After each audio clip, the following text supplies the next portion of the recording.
Meet my fiancé. Ooh. Why are you looking at hugging him like that? The day my life fell apart, I was wearing my favorite white dress. I remember that detail because it is the kind of thing your mind holds on to when everything else is breaking. Small, useless facts that sit in your memory like splinters you cannot pull out. White dress, gold earrings, the smell of Indomie noodles from the flat next door, the sound of Aphrodite playing from somewhere down the street in our estate in Lagos. My name is Sophia, and this is the story of the most painful and the most powerful season of my life. Bibi and I had been best friends since our first year at the University of Lagos. We met during a chaos of a registration queue, both of us sweating in the afternoon heat, both of us holding the wrong forms. We laughed about it, we went to the admin office together, we exchanged numbers. And from that day, she became the person I called first for everything. Good news, bad news, 2 a.m. tears, and Sunday afternoon jollof rice. We graduated together, moved to Lagos Island together, hustled together. When I got my job at the marketing firm, Bibi celebrated louder than my own mother. When her relationship with her ex collapsed, I sat on her kitchen floor with her at midnight and held her while she cried. We were sisters, not by blood but by choice, which in many ways is the deeper bond. Then I met Toby. Toby came into my life the way good things sometimes come, quietly, without announcement. He was a friend of a colleague, present at an office birthday dinner I almost did not attend. He was not the loudest man in the room. He was not trying to impress anyone. He sat at the end of the table, eating his pepper soup and laughing genuinely, and something in my chest said, "That one." We dated for 11 months before he proposed. Nothing dramatic, just a quiet evening on the rooftop of the restaurant where we had our first proper date. A simple ring and the most honest words a man had ever said to me. "Sophia, I do not have the most money right now, but I have the most respect for you, and I am asking you to build with me." I said yes before he finished the sentence. Of course I told Bibi first. She screamed so loud on the phone that my neighbor knocked on my wall.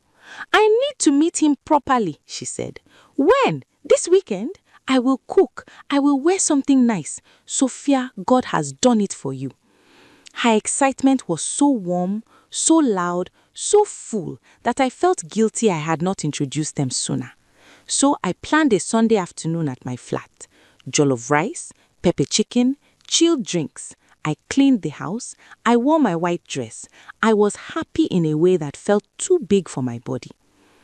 Toby arrived at 1 p.m. Bibi arrived at 1:15 p.m. in a yellow off-shoulder top and tight jeans, her hair freshly done, her perfume announcing her before she walked through the door. I introduced them. I watched them shake hands. I watched Toby smile politely, the way he smiles at everyone. I watched Bibi smile back, and then I went to the kitchen to plate the food. I was gone for maybe 7 minutes. 7 minutes. When I came back, they were already deep in conversation about a music show they had both apparently attended months earlier. The laughter between them was the easy laughter of people who have found an unexpected connection. Something shifted in my stomach, quietly, the way a stone shifts at the bottom of a river. You cannot see it, but the water above changes direction. I sat down. I smiled. I served the food. I told myself it was nothing.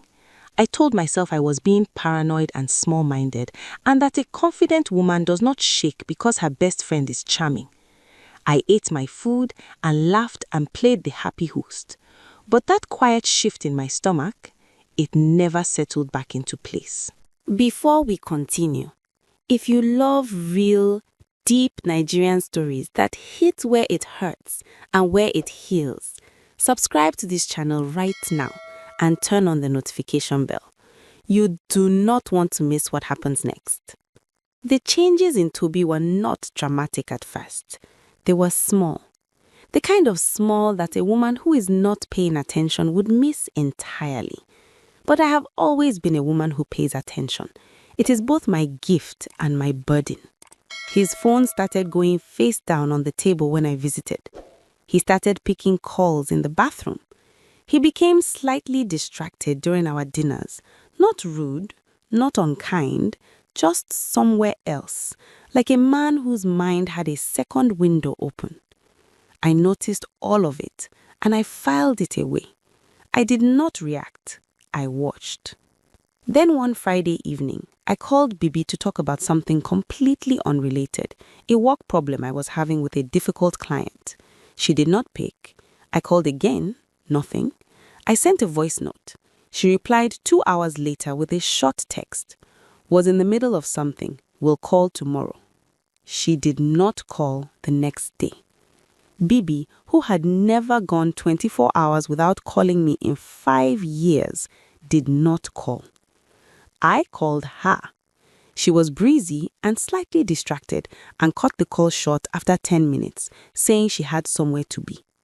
I put my phone down and sat in my flat with the silence pressing against my ears. That weekend, I went to visit my older sister, Mrs. Tina, Toby's colleague's wife, and one of the sharpest women I know. Mrs. Tina is 41, has seen things, and has a radar for nonsense that no piece of technology can compete with. I did not go to tell her what was happening. I went just to be around someone solid. But she looked at me the moment I walked through her front door and said, "Sophia, what is wrong with you? You look like someone who has been swallowing something."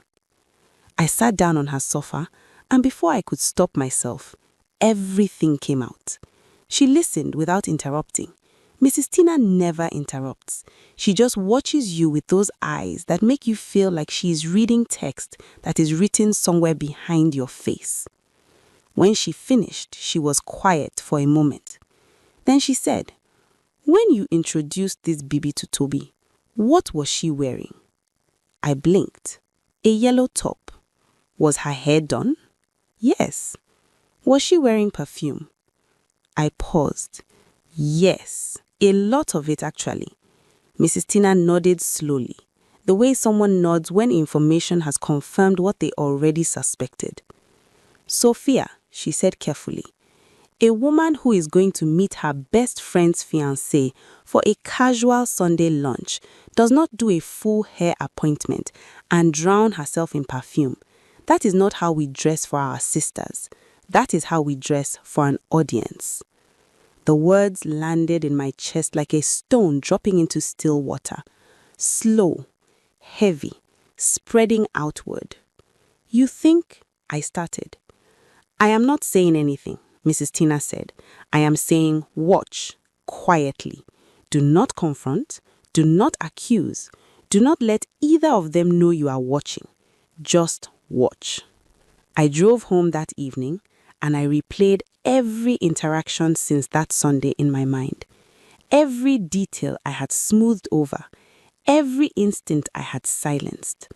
And then I opened my Instagram. Not Bibi's, not Toby's, but a food blogger we both followed. And I found it. A story post from a restaurant on the island. A wide shot of a Sunday brunch. People in the background. Nice lighting.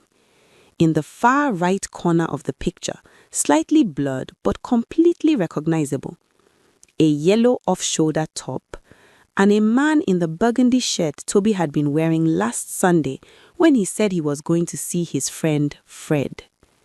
My hands went completely cold. I screenshot it.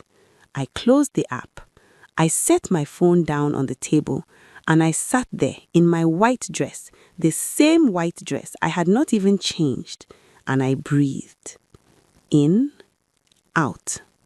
In, out. And then I made a decision that would change everything. I would not cry. Not yet.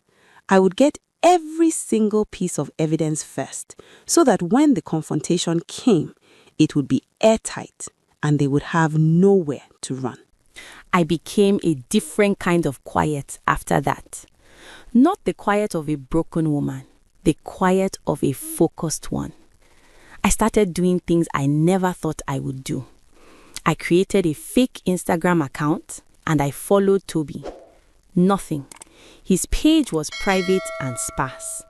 I followed Bibi's close contacts, the peripheral people in her circle that I knew but was not deeply connected to.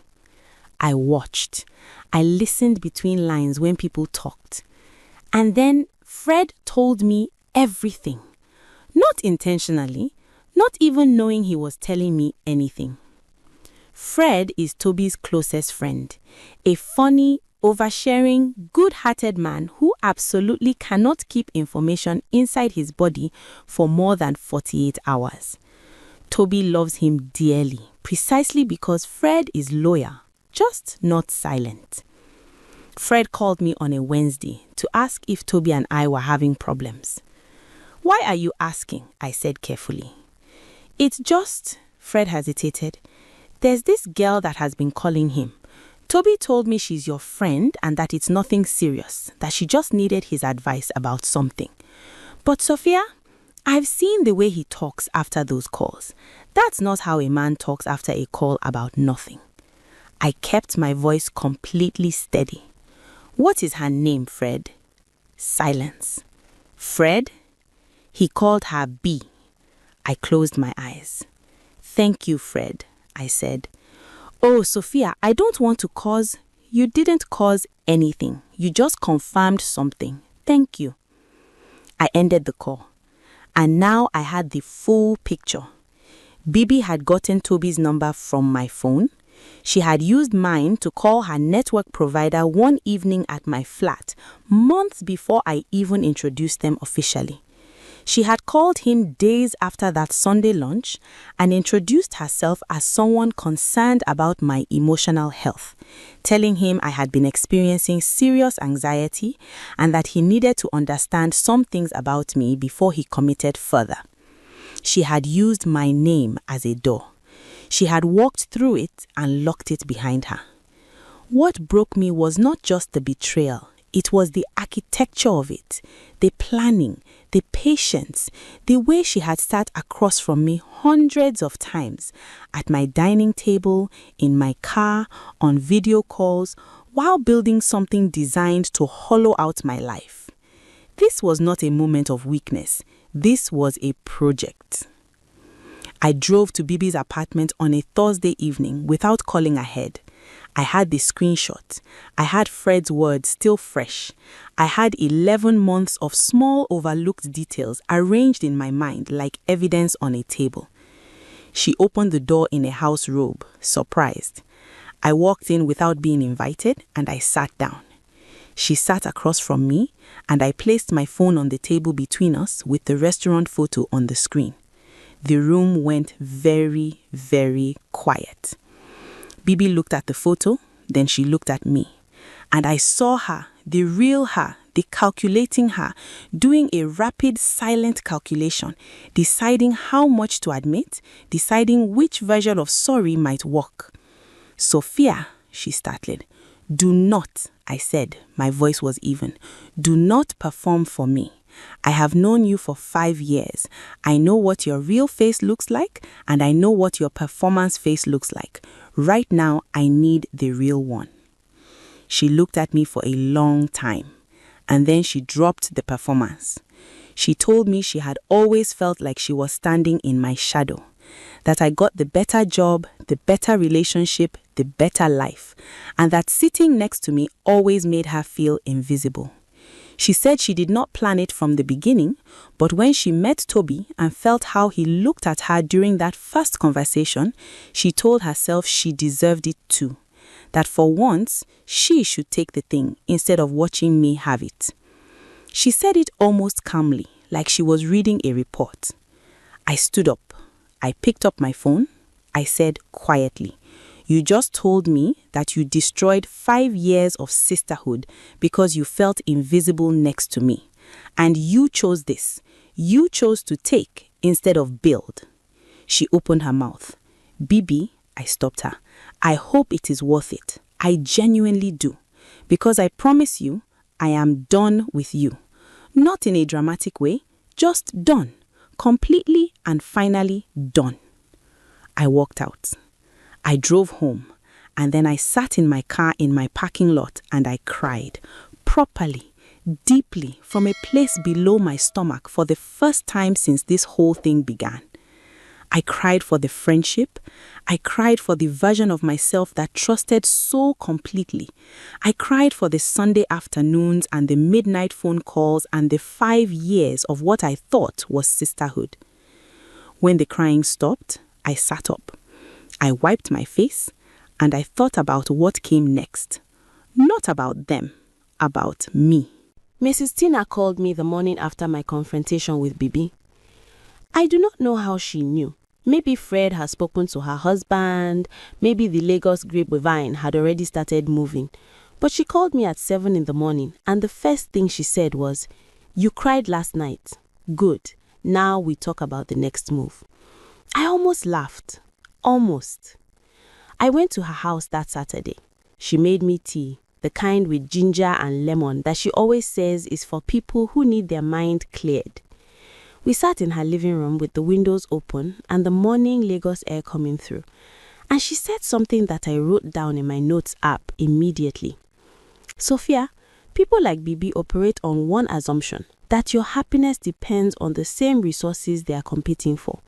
Toby, social status, being seen. What she does not know is that a woman who decides to compete with you on a different level entirely becomes impossible to defeat." She leaned forward. "Your pain is capital. What are you going to build with it?" I had been working at my marketing firm for 3 years. I was good at my job, genuinely good. But for 2 years, I had been sitting on a business idea that I kept postponing because I was comfortable, and comfortable is the enemy of extraordinary. I had the skills to run a full social media and digital branding agency. I had the contacts. I had the knowledge. What I had been missing was the fire.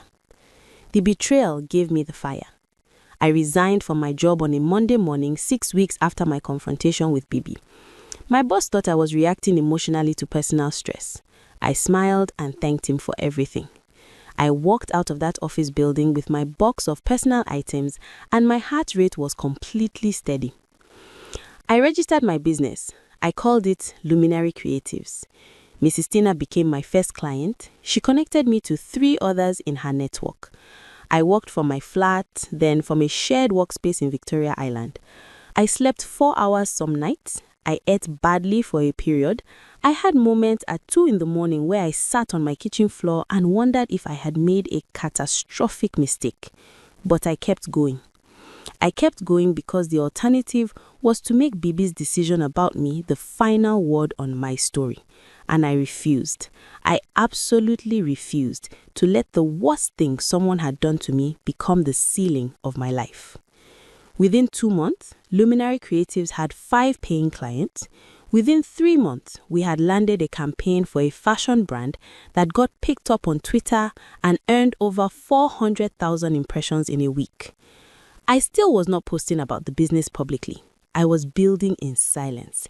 Heads down, focused, rooted. But Lagos talks. Lagos always talks.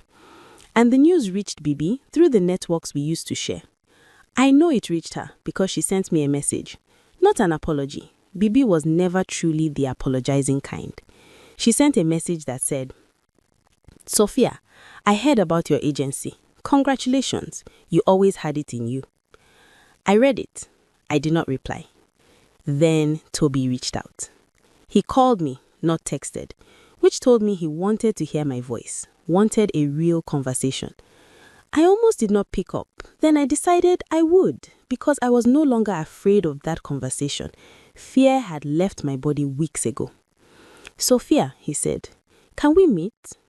"Why, Toby?" Silence. Then, "Because I made the worst decision of my life and I think you deserve to hear me say it to your face."